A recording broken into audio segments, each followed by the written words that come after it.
the anger. I feel like anger is oozing out of my skin at this point, which is a good thing. I haven't allowed myself to truly feel that anger. I always just allowed my mom to get away with whatever it was. I would distance myself as much as I could, but there are always reasons to get together, like family birthdays and such. Now, for context, I wrote this at the end of April. So this is a book I'm pretty much writing about narcissistic relationships, how to navigate that, how to leave them, how to see the signs through expressing my own life experiences. So what I wrote here was, I am very nervous about actually staying away from family things. A part of me is excited to feel free from having not to fake it all the time. Don't get me wrong, I love my family, but being around my mom is so hard.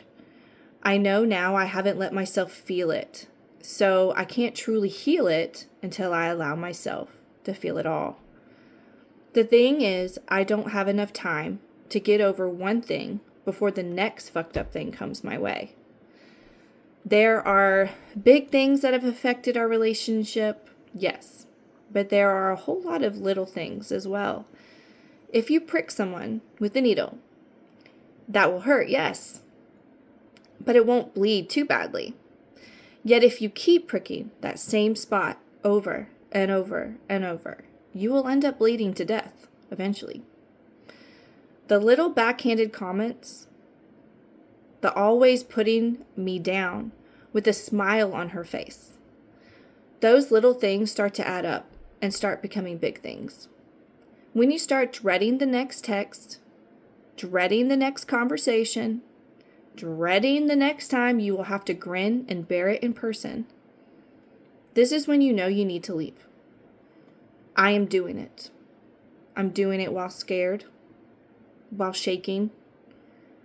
That is why I want to write this book in real time, so you, the reader, the listener, can feel what I'm feeling as it is playing out, one moment at a time, so that this may help many others trying to find the strength to get out from a narcissistic person's hold. I am realizing how all this anger and resentment that I have pushed down over the years has been coming up in my own mothering. I find myself getting so triggered when my kids don't hear me when I ask them to do something. I have noticed I can rage out really quickly.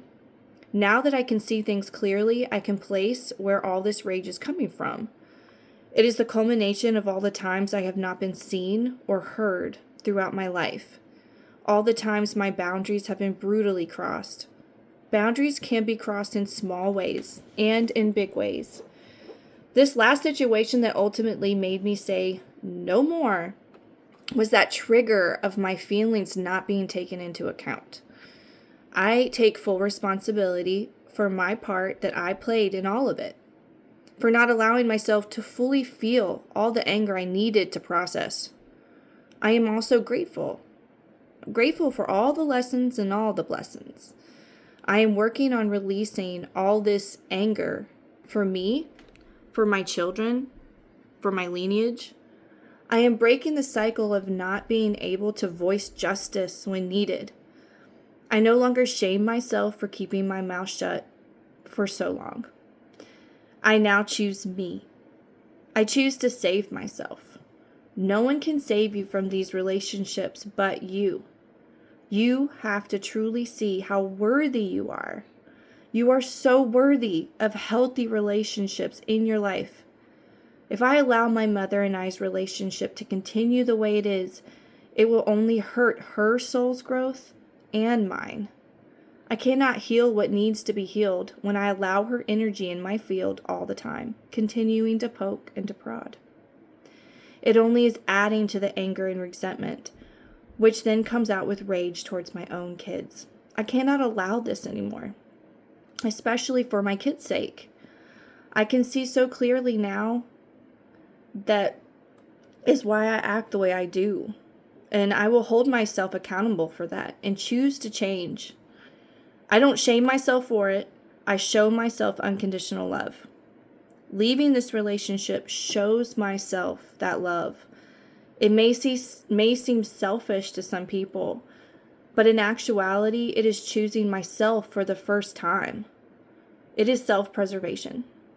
Most people will not see it as such, but that is not your problem.